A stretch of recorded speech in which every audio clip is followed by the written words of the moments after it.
Since Michael and Sarah are coming back for a hometown childbirth, please get out. My mother-in-law stated in a chilly voice.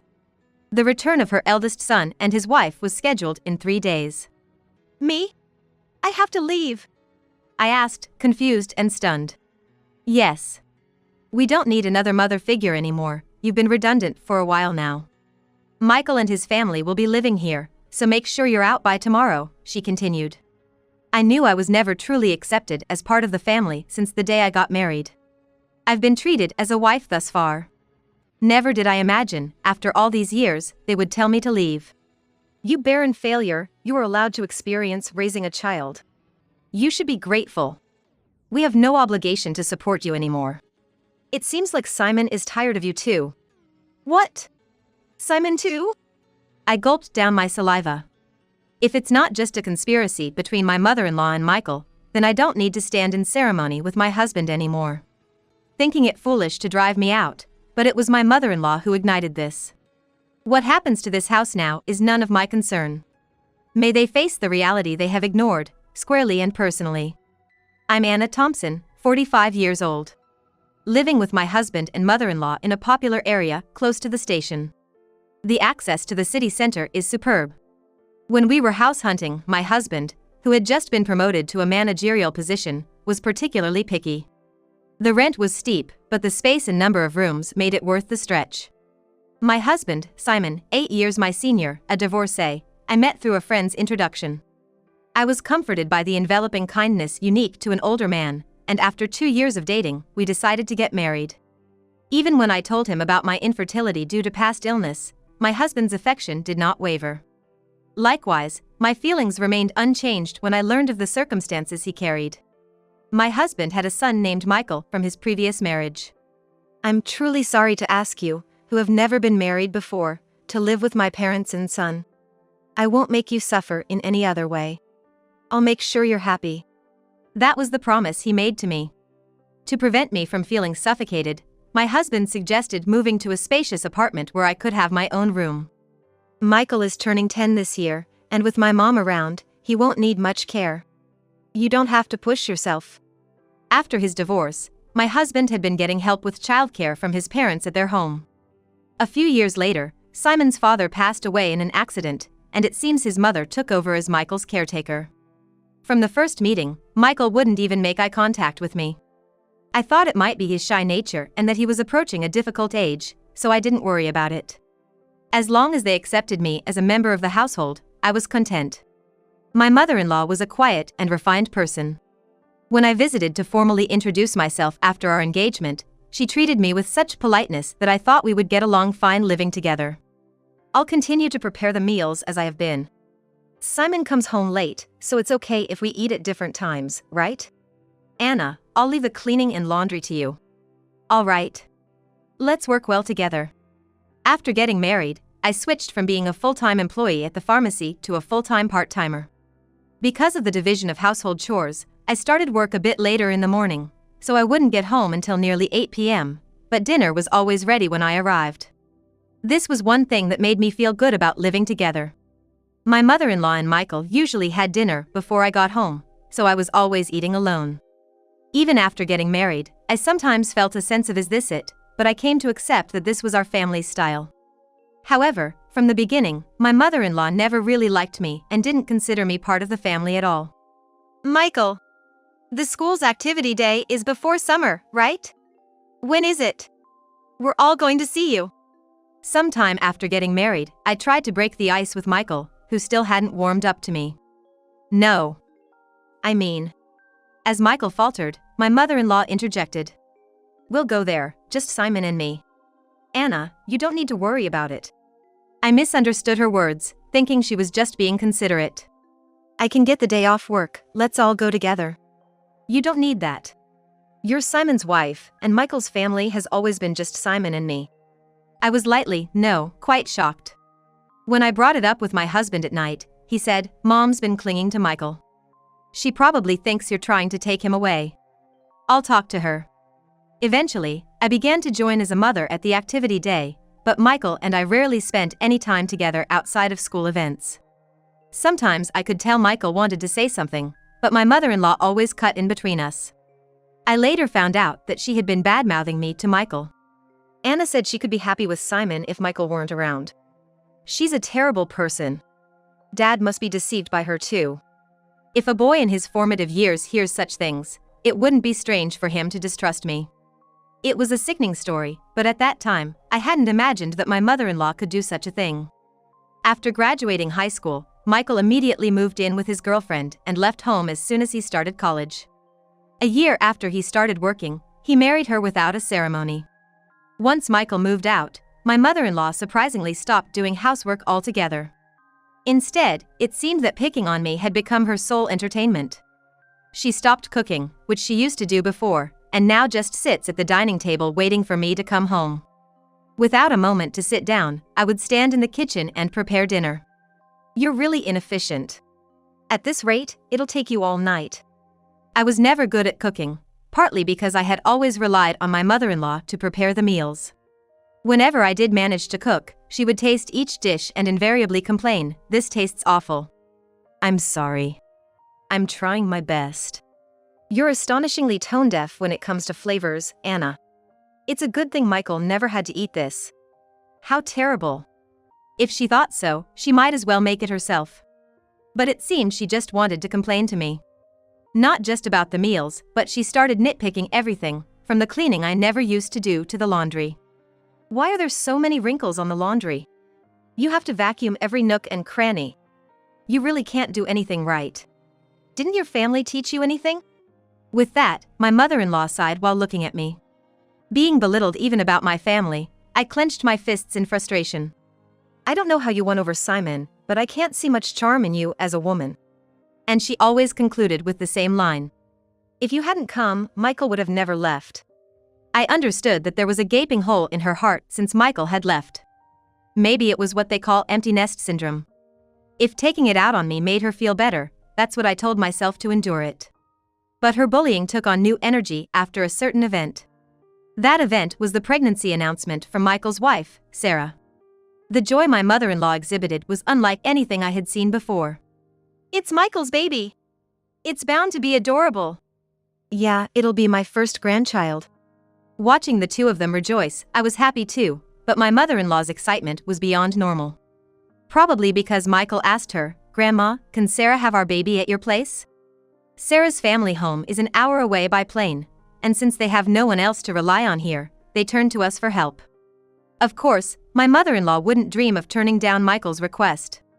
The phone calls from Michael started to become frequent, and her excitement went through the roof. The next day after getting the news, she started preparing enthusiastically. From cleaning out Michael's room to preparing the bedding and making a list of baby items, it was like she had great-grandchild fever. Naturally, I had to get involved too when I returned from work. Anna, I vacuumed Michael's room, so you need to wipe the floors and the windows. And please wax them too. This weekend, we're going to the department store to look at baby cribs. Cleaning and waxing at night was tough, especially after a long day at work. If I even thought about cutting corners, I'd be told to do it over again. Moreover, my mother-in-law started asking for money, and before I knew it, the house was overflowing with baby stuff. Anna, I need you to withdraw some money tomorrow. There are things I want to get ready for the baby. Again? Isn't it wasteful to prepare so much when Sarah and Michael haven't even arrived? Shouldn't we wait and choose together with them? I had wanted to meet my mother-in-law's requests, but I was troubled by the relentless spending. How can you be so cold? It's Simon's grandchild. Oh, that's right, you're not related to Michael by blood. You don't care, do you? That's not true. Please don't say that. I just thought Sarah might want to pick things out herself. Wouldn't you want to choose things for your own child? Perhaps because I was making a valid point, my mother-in-law glared at me sharply. I immediately thought I had gone too far, but it was too late. Without a word, my mother-in-law went back to her room, looking upset. I did reflect on it, but I was also shocked to be spoken about in such a way regarding Michael. The next morning, my mother-in-law didn't come out of her room, perhaps still angry. Simon had a 3-day business trip starting that day, so he just called out, "I'm leaving," through her door. Please don't throw cold water on Mom's great-grandchild fever. She hasn't been the same since Michael left. You were worried too, right? I was, but if we spend all our money like this, we'll have nothing left when Michael and Sarah arrive, right? Simon's face immediately turned sour. Are you saying my earnings are too low? That's not what I'm saying at all. Simon just said fine and left with a look of dissatisfaction. Discussions about money always end up like this. Since I'm the one managing our finances, I can't help but think ahead. Of course, there's a reason for that. We've been married for 13 years. Simon has provided me with a very comfortable life. Your part-time income is for you to enjoy. Simon had always told me, so I saved everything beyond what I needed for myself. Even though it's in my name, I consider it our shared property.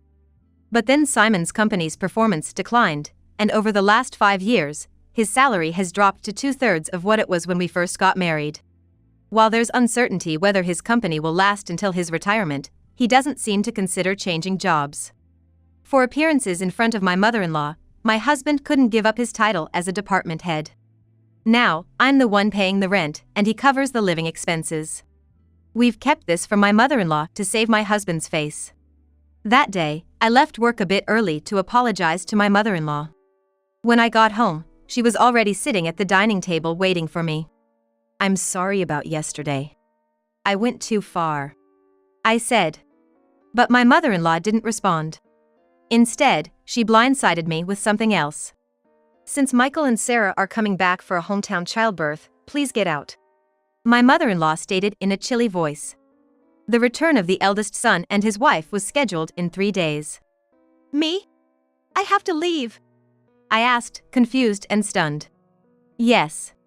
We don't need another mother figure anymore, you've been redundant for a while now. Michael and his family will be living here, so make sure you're out by tomorrow, she continued. I knew I was never truly accepted as part of the family since the day I got married. I've been treated as a wife thus far. I should have suspected something when Michael was coming back for the birth. You barren failure, you were allowed to experience raising a child. You should be grateful. We have no obligation to support you anymore. It seems like Simon is tired of you too. What? Simon too? Yes. Maybe he's getting on well with a new girlfriend by now. I gulped down my saliva. Could such a thing be happening? Lately, my relationship with my husband has grown distant. Could it be a trap I fell into, thinking my husband would never? I remembered that up until a year ago, he never had overnight business trips. All right.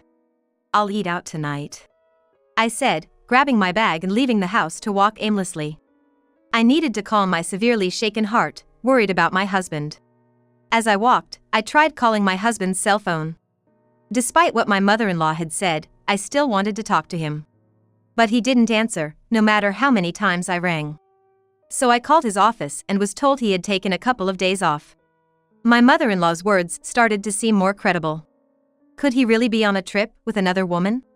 Bad thoughts began to crowd my mind, and I was overwhelmed with emotion, tears streaming down my face. Staggering along, I noticed the tavern behind the station. It was a place we used to go to often when we first moved here. It's still here, I thought as I went inside. Welcome. The tavern owner's expression clouded for a moment when he saw me, then he nodded slightly in recognition. Did he remember me? Hey, long time no see. It's been about 8 years. I used to come here a lot with my husband. Yes, it's been a while. I remember you. I couldn't help but smile, feeling a sense of relief wash over me. Can I get a beer and a mixed plate of grilled chicken, please? Sure. The owner was always a man of few words, and that hadn't changed. I took out my cell phone and the screensaver lit up. It was a photo of us when Michael turned 18. Looking sharp in the slim suit we had picked out together. I really wanted us to be closer as a family. As I looked on, a waitress brought over the beer and grilled chicken. The cold beer washed down my throat, and it felt like it took the day's fatigue with it. Can I really move out tomorrow? Searching for moving companies that could do the job the next day. I found one. I also looked up junk buyers and saved 2 companies in my favorites. Changing the screensaver on my phone seemed to clear my head completely. The beer and the grilled chicken tasted exceptional. I decided to think about everything once I got home. As I started walking away from the tavern, I was called from behind. Turning around, a young waitress from the tavern was running towards me. Excuse me, are you Mrs. Thompson? I couldn't help but notice the screensaver on your phone. Huh? Yes, that's me. I responded, wondering if there really were such things as divine interventions. Your husband, he's having an affair with one of our employees. Her youthful sense of justice was apparent. So that was the look on the owner's face.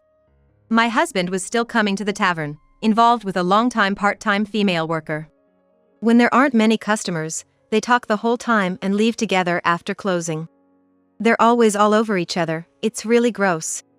I couldn't help but give a wry smile at her frankness. We exchanged contact information. I'll let you know if anything happens, she said, which felt reassuring to me who had no allies. My mother-in-law's words were true. Maybe because my head had cleared, instead of sadness, I felt a rising anger within me. Might as well go all out and finish this. I booked an appointment with one of the moving companies I had saved earlier. If it wasn't just a conspiracy between my mother-in-law and Michael, then I suppose I no longer need to honor my husband. I thought it foolish to be driven out, but it was my mother-in-law who had sparked this. Whatever becomes of this house now is not my concern. When I got home, I packed my belongings until midnight. I was without hesitation. The moving company I had booked for exactly 2 p.m. arrived on time. As you asked, I'm moving out today. The movers are coming, so I'll take everything I bought with me. I wish you could erase even the trace that you were here. As she wished, I cleared out all the furniture and appliances.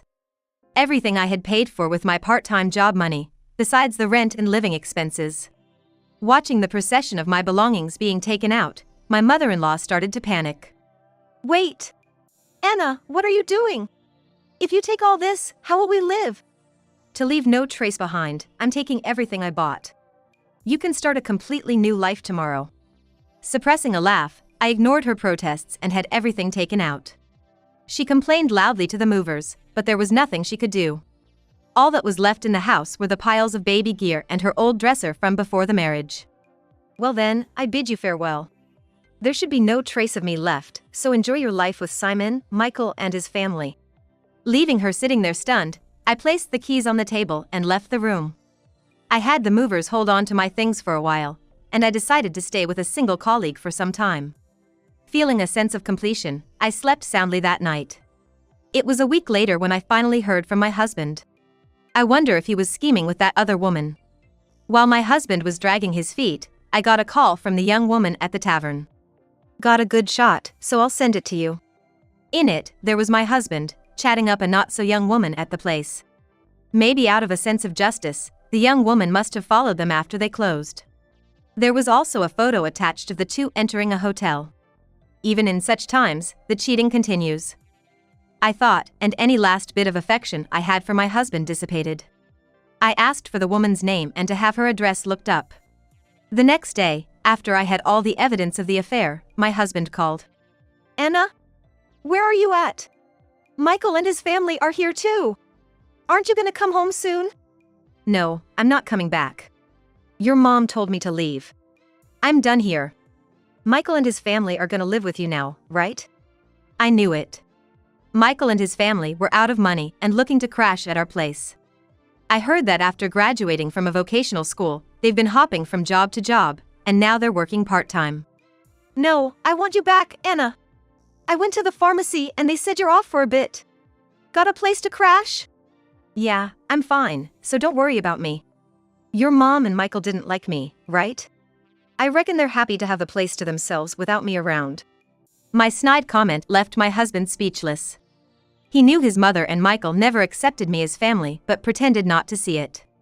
Well, all right. I have something to say, so I'll come back there once. Yes, for the sake of my future, I need to finish this last chapter. My husband replied with a relieved please in his voice.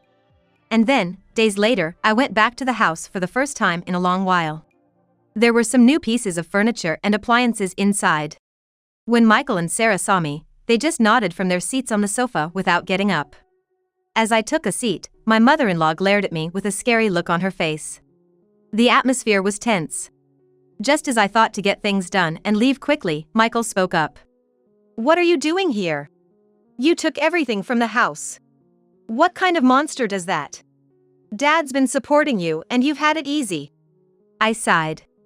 I took everything because I paid for it. I wanted to remove all traces of me, just as you wanted, right?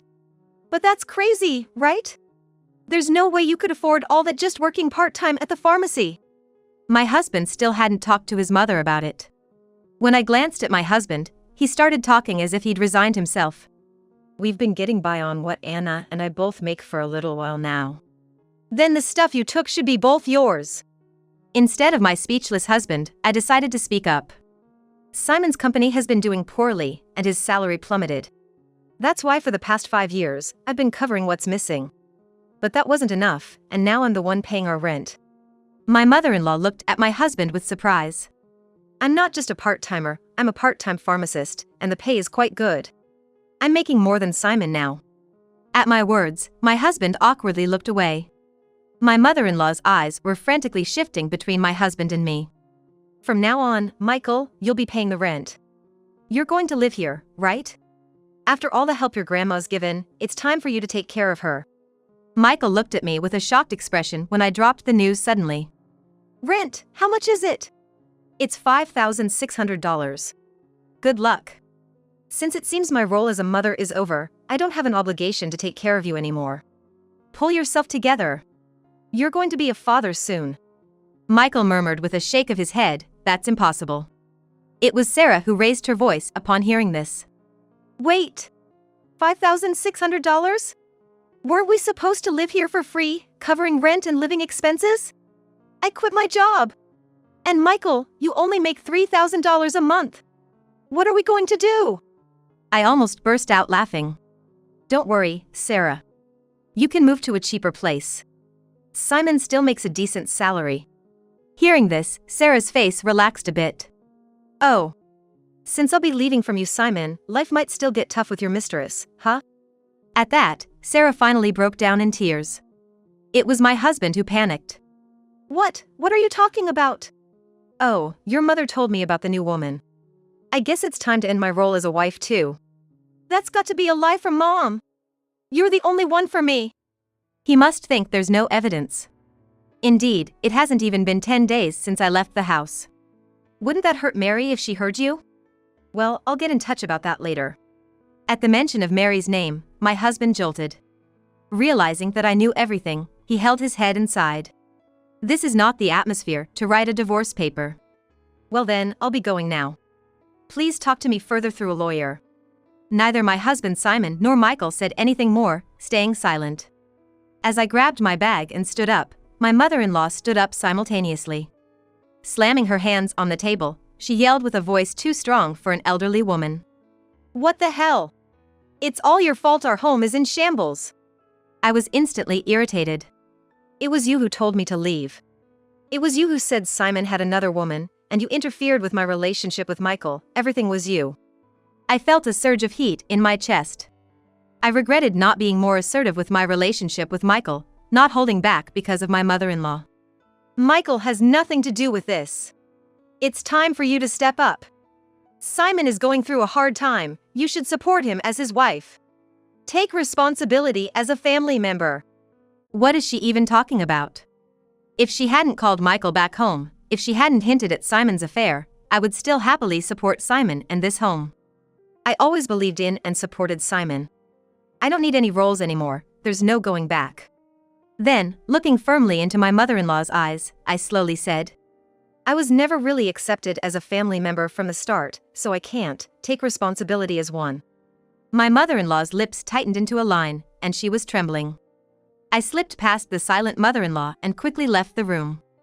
Afterward, Simon agreed to the divorce rather easily. It seems my determination was strong, and he couldn't counter the evidence of the affair. Shortly after, it seemed like they started the process of moving out of the apartment. In the end, Michael and Sarah went back to their apartment and never lived with the mother-in-law. Simon seems to be considering remarriage, but Mary was furious over the alimony and his request for her to live with his mother. I've heard they're considering whether to place my mother-in-law in a care facility. After all the love she poured into her son and grandson, it's somewhat sad to think they're ready to abandon her now. Perhaps she's served her purpose too. If my mother-in-law had said nothing back then, and it had just been a simple trip home for childbirth, maybe we would still be living together. After the divorce, Michael sent me an apology letter. He wrote about how as a child, he really wanted to be more spoiled, how he couldn't talk to me because his grandma disliked it, and how happy he was when I attended school events. Maybe I should have reached out more. Perhaps then, we could have built a different relationship. Even though our relationship has ended, I quietly pray for Michael's happiness in life. I've returned to work as a pharmacist and quickly rented an apartment close to my workplace. I don't feel good about keeping the furniture and appliances I took with me, so I had them all picked up and disposed of by a junk removal service. Life without the mother-in-law's harassment is peaceful and comfortable. For a while, I want to live for my own happiness, not someone else's.